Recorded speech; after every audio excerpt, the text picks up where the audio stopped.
Assalamualaikum warahmatullahi wabarakatuh. Waalaikumsalam. Waalaikumsalam Warahmatullahi wabarakatuh. Alhamdulillah pada hari ini kita bisa berkumpul meskipun kita lewat online ya. Nah, di sini kami akan mempresentasikan tugas SCM kami yaitu tentang sourcing. Untuk itu kita lanjut. Kita perkenalkan tim kami. Di sini ada saya sendiri Muhammad Faisal Akbar dan ada Anissa Febrian. Ada Marisa Azahra, ada Rangga Saputra, dan yang terakhir ada Patan Maula Patan Gibran Lubis. Selanjutnya akan oleh Rangga. Oke, di sini saya akan menjelaskan tentang pengertian sourcing. Apa itu sourcing? Kalau ada buah ya. Sourcing adalah proses mencari dan memilih pemasok supplier yang bisa menyediakan bahan baku, komponen, atau layanan yang dibutuhkan perusahaan. Dalam manajemen rantai pasokan, supply chain management, sourcing menjadi langkah penting agar perusahaan mendapatkan pasokan yang tepat waktu, berkualitas, dan dengan harga yang efisien. Tujuan utama sourcing adalah untuk membantu perusahaan menghemat biaya, menjaga kualitas produk, mengurangi risiko gangguan pasokan, dan meningkatkan daya saing. Proses ini dilakukan secara terus-menerus karena kebutuhan perusahaan dan kondisi pasar selalu berubah.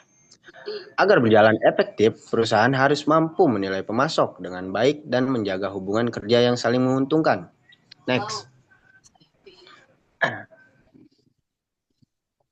Next. Oke. Di sini ada tahapan dalam sourcing. Yang pertama, identifikasi kebutuhan perusahaan. Perusahaan harus tahu dengan jelas apa yang dibutuhkan, seperti jenis bahan baku, jumlah yang diperlukan, standar kualitas, dan waktu pengiriman. Dan di sini ada pemilihan pemasok. Setelah kebutuhan diketahui, perusahaan mencari dan menilai calon pemasok berdasarkan harga, kualitas, kemampuan produksi, lokasi, dan keandalan. Tujuannya untuk memilih pemasok terbaik yang bisa memenuhi kebutuhan produksi.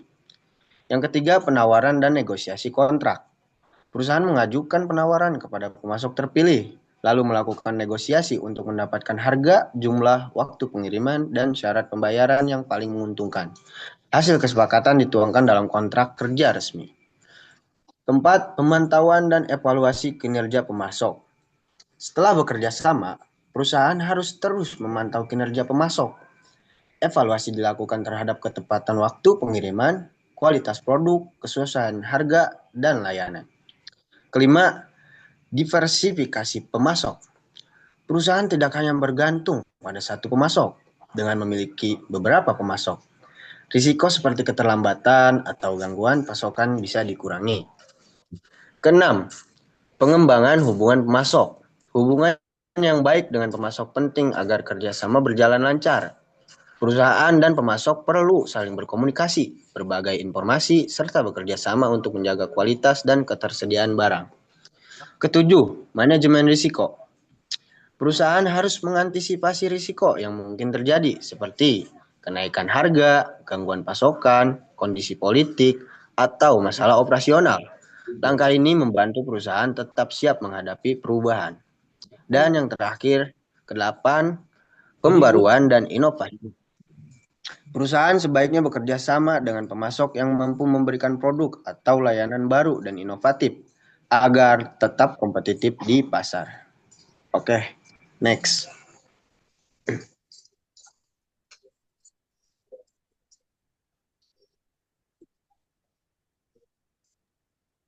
Yang selanjutnya ada pihak yang terlibat dalam sourcing.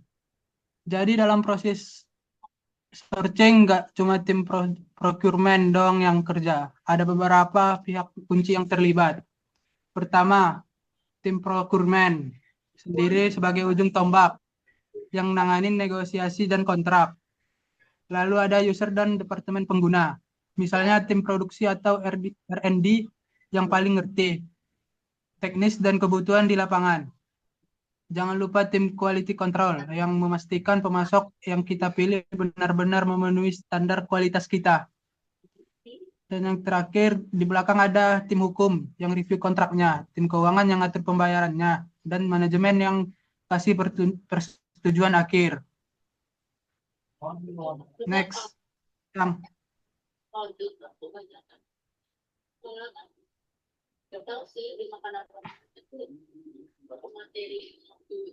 Boleh, next.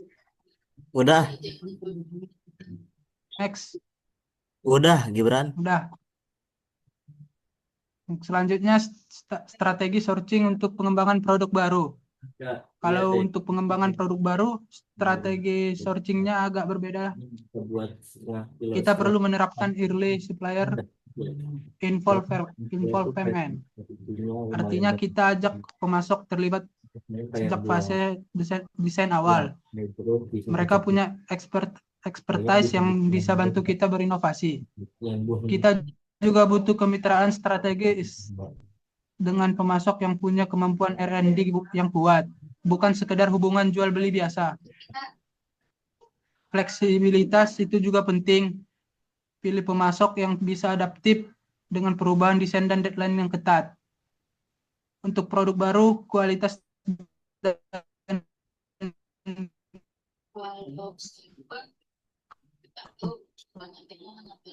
kepatuhan terhadap regulasi harus resiko yang proaktif. Intinya untuk produk baru kita butuh partner pemasok yang tidak hanya menyediakan material, tapi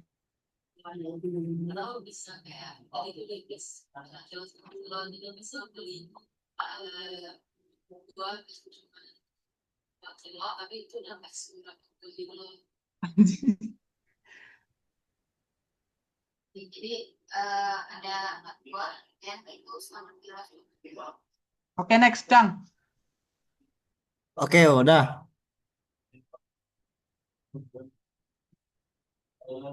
Udah.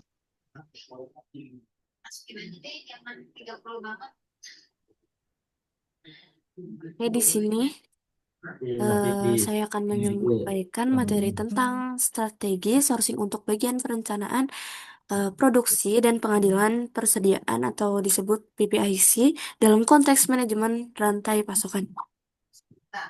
Yang pertama, tujuan strategi sourcing untuk PPIC, tujuan utamanya dari strategi sourcing tersebut untuk menjamin ketersediaan bahan baku tepat waktu, mengoptimalkan jumlah persediaan, dan mengurangi biaya operasional.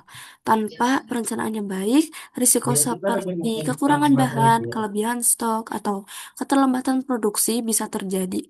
Oleh karena itu, kolaborasi antara PPIC dan bagian sourcing sangat penting.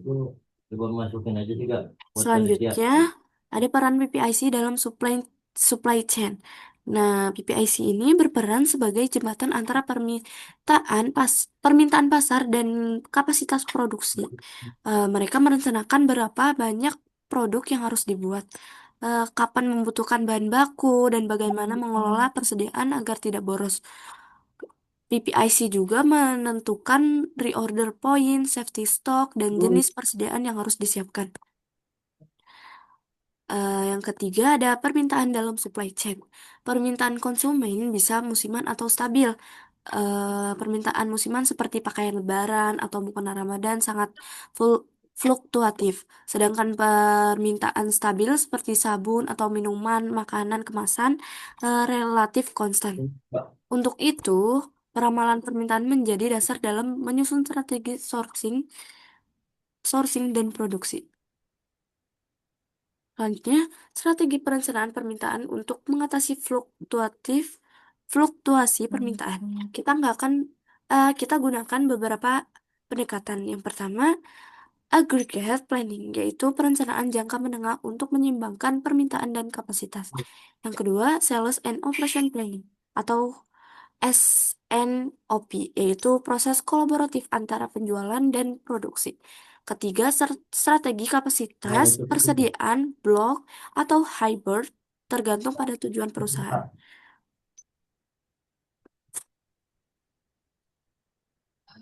Next. Wow.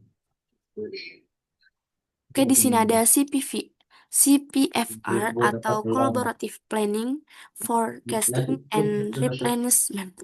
Adalah strategi kolaboratif antara pabrik, distributor, dan retail. Nah, tujuannya adalah untuk menyamakan peramalan, mengurangi kesalahan stok, dan meningkatkan efisiensi pengiriman. Dengan CPFR, semua pihak bisa ambil keputusan berdasarkan data yang sama. Selanjutnya ada vendor managed inventory atau disebut Kita masukin aja nanti kan ininya VMI. ada di bumi. VMI ini adalah sistem di mana supplier dan pengelola yang mengelola persediaan di gudang pembeli. Supplier menerima data penjualan dan stok secara real time, lalu mengirimkan barang sesuai kebutuhan. Nah, ini menguntungkan kedua belah pihak. Pembeli tidak perlu khawatir kehabisan stok dan supplier bisa merencanakan produksi lebih akurat.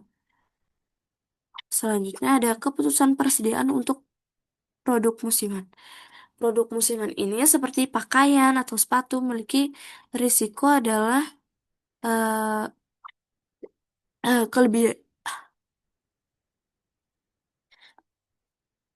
Produksi musiman seperti pakaian atau sepatu memiliki risiko kelebihan atau kekurangan stok. Nah, solusinya gimana sih? Solusinya adalah koordinasi erat antara pabrik dan distributor, serta menggunakan data penjualan awal untuk menyelesaikan produksi. Pendekatan seperti early response detection dan reactive capacity bisa membantu mengurangi risiko tersebut. Selanjutnya ada ukuran kinerja persediaan. Kinerja persediaan diukur dengan beberapa metrik utama. Yang pertama, inventory turnover rate semakin tinggi maka akan semakin baik. Yang kedua, inventory days of supply semakin pendek maka semakin efisien. Ketiga, fill rate yaitu seberapa banyak permintaan yang bisa dipenuhi dari stok yang tersedia. Next.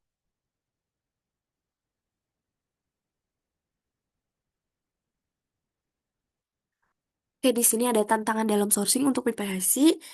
Beberapa tantangan yang sering dihadapi, perubahan permintaan yang sulit diprediksi, keterlambatan pengiriman dari supplier, kesalahan dan peramalan, kurangnya integrasi dan data antar departemen, yang terakhir perubahan desain produk secara tiba-tiba. Solusi untuk tanaman. Solusinya antara lain, gunakan sistem ERP atau SCM untuk integrasi data. Terapkan peramalan berbasis data dan tren pasar.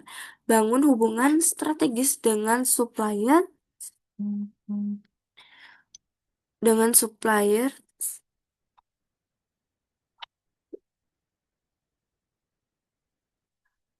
Bangun hubungan strategis dengan supplier, lakukan evaluasi risiko dan diversifikasi supplier.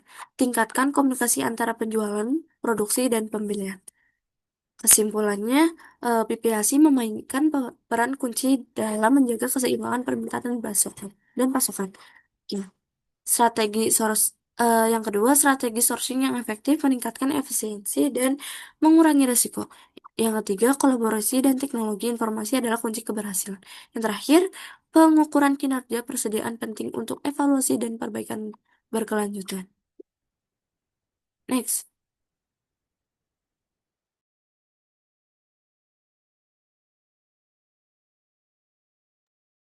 Ya, di sini saya akan menjelaskan strategi sourcing untuk bagian pembelian dan pengadaan. Jadi di sini peran pembelian yaitu menyediakan barang dan jasa untuk kegiatan produksi dan operasional perusahaan. Yang pertama itu, yang kedua ada biaya material bisa mencapai 40 sampai 70% dari total biaya biaya produk akhir. Dan yang terakhir ada kualitas produk yang sangat bergantung pada kemampuan pengadaan dalam memilih dan membina supplier. Di sini ada jenis barang atau jasa yang bisa dibeli, yaitu ada bahan baku, komponen produksi, ada mesin dan peralatan jangka panjang, ada MRO yaitu maintenance, repair, dan operating. Dan yang terakhir ada jasa transportasi, konsultasi, dan barang untuk dijual kembali.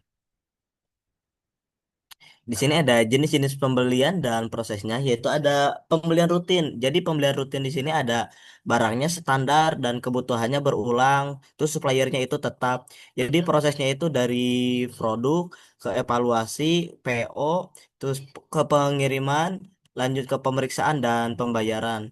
Ada juga pembelian yang tidak rutin atau tender, tender atau lelang. Di sini barang atau jasa belum standar dan belum ada supplier tetap.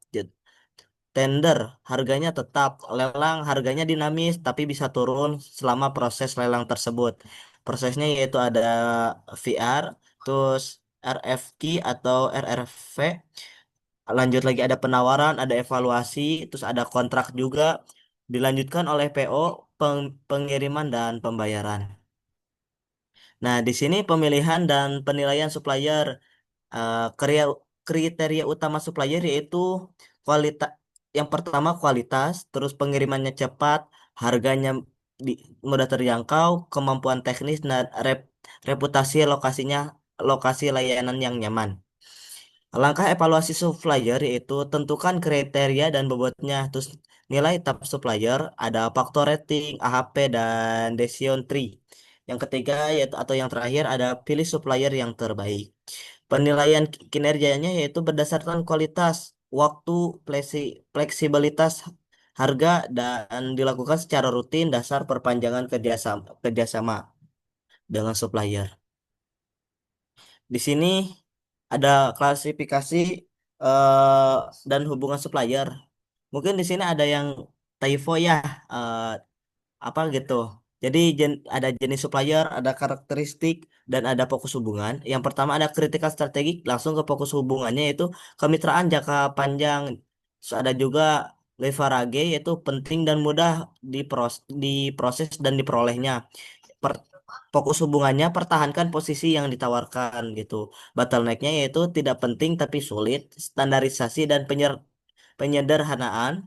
Ada yang terakhir ada non kritikal, tidak penting dan mudah, efisiensi dan harga dan proses cepat. Kesimpulan, strategi sourcing mendukung efisiensi dan keunggulan untuk bersaing, sehingga hubungan dengan supplier harus disesuaikan dengan tingkat kepentingan dan kesulitannya. Eh, Next. Oh, kita berapa bulan sih Kak kalau jadi? Selanjutnya di sini saya bakal ngejelasin tentang strategi sourcing untuk bagian persediaan. Jadi manajemen persediaan adalah kegiatan untuk mengelola barang atau bahan baku secara efisien di sepanjang rantai pasokan, mulai dari supplier, pabrik, hingga distributor. Tujuannya untuk mengurangi biaya persediaan, meningkatkan layanan pelanggan, dan meningkatkan efisiensi operasional. Boleh di next.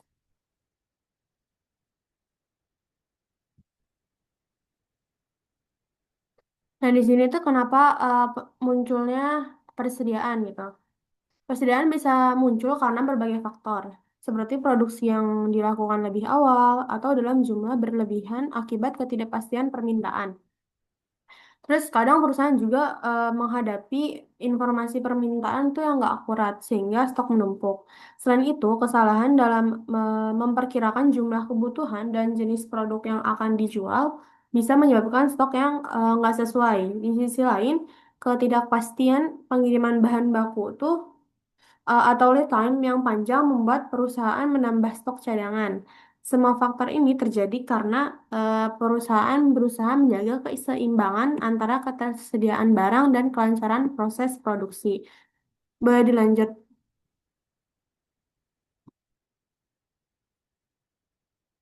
Nah, di sini ada klasifikasi persediaan dalam rantai pasokan. Pertama itu ada berdasarkan bentuknya, yaitu bahan baku atau raw materials. Ada barang setengah jadi, work in process, dan barang jadi siap dijual. Itu finished goods.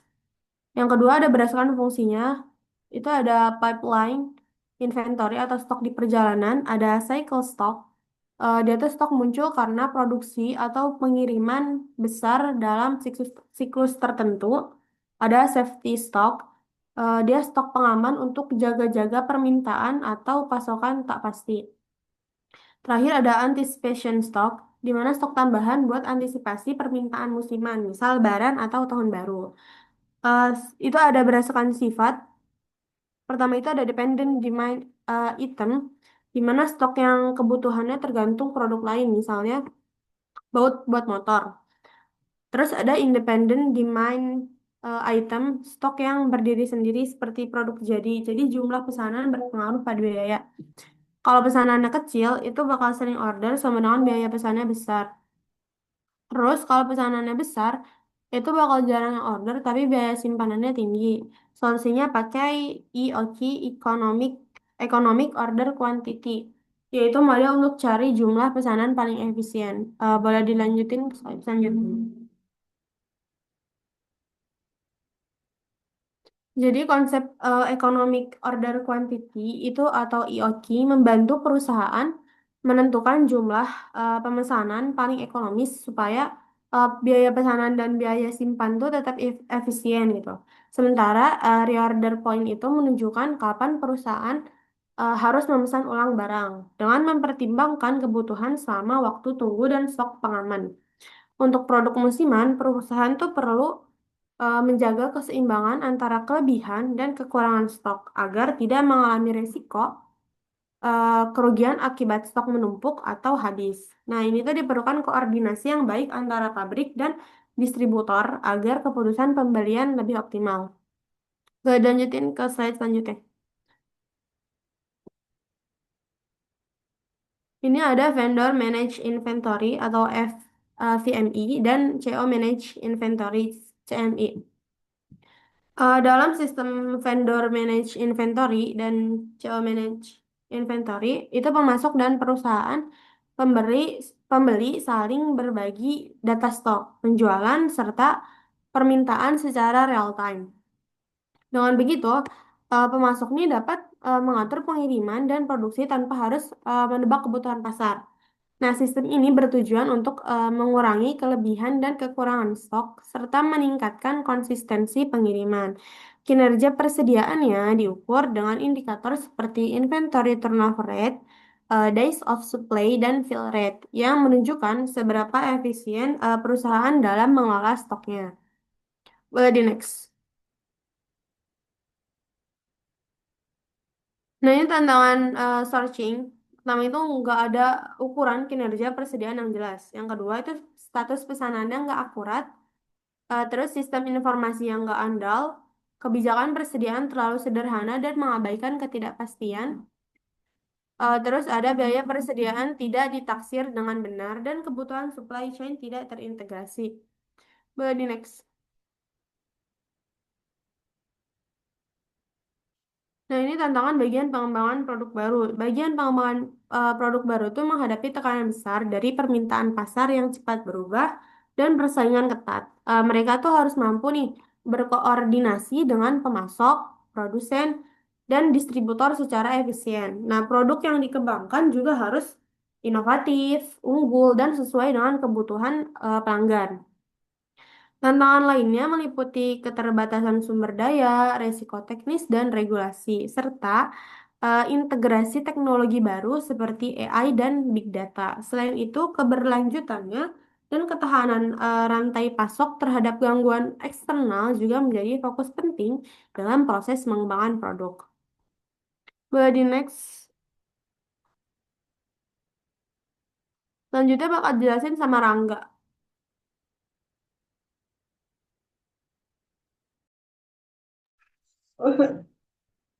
Oke, di sini saya akan menjelaskan tentang tantangan bagian PPIC. Bentar.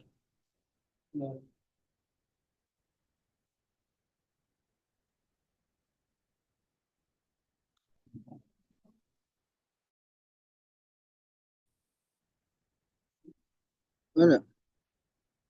Sabar. Tantangan bagian PPIC. Yang pertama adalah permintaan pasar fluktuatif atau tidak pasti. Kedua, pengambilan keputusan kurang berbasis data. Ketiga, keterlambatan pasokan bahan baku. Keempat, keseimbangan persediaan atau overstock atau understock. Yang kelima, lead time produksi atau pengiriman lama. Yang keenam, kualitas bahan baku buruk. Ketujuh, perubahan desain produk mendadak. Kedelapan, fluktuasi harga bahan baku. 9. Manajemen persediaan rumit atau bisa disebut SKU besar. Dan 10. Efisiensi biaya produksi tanpa menurunkan kualitas. 11. Perubahan kebijakan pemerintah. 12. Kesenjangan kebutuhan pelanggan terhadap produk ramah lingkungan. Next.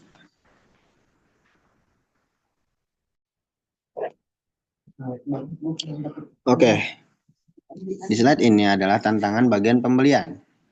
Yang pertama, kompleksitas rantai pasok global. Kedua, fluktuasi harga dan ketersediaan bahan baku.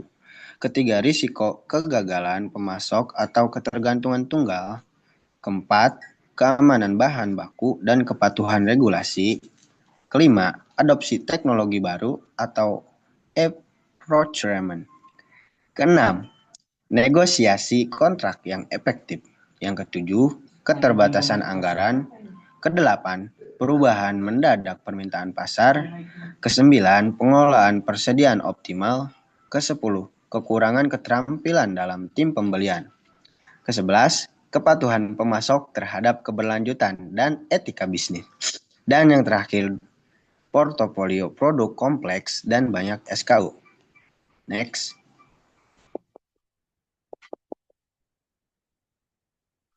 Next.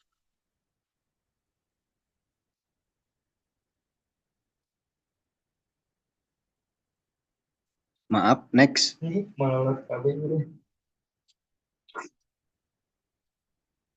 Nah, di slide ini adalah tantangan bagian persediaan. Atau kita sudah ke puncaknya dari inti sourcing. Yang pertama, keterbatasan informasi antar rantai pasok. Kedua, perubahan permintaan pasar mendadak. Ketiga, perubahan desain produk. Keempat, keseimbangan oversupply dan understock.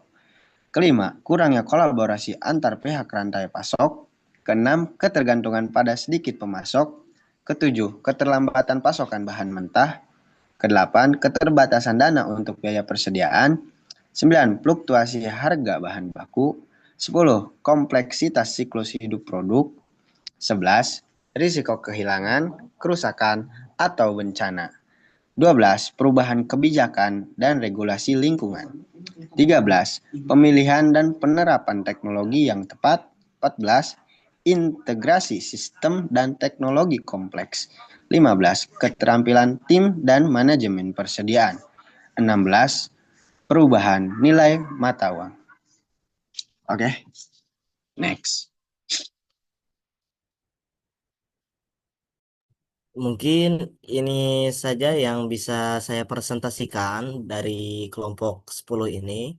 Untuk itu mari kita tutup dengan pembacaan Alhamdulillah bersama-sama. Alhamdulillahirobbil alamin. Alhamdulillah. Alhamdulillah. Mari kita tutup. Wassalamualaikum warahmatullahi wabarakatuh. Waalaikumsalam Waalaikumsalam warahmatullahi wabarakatuh.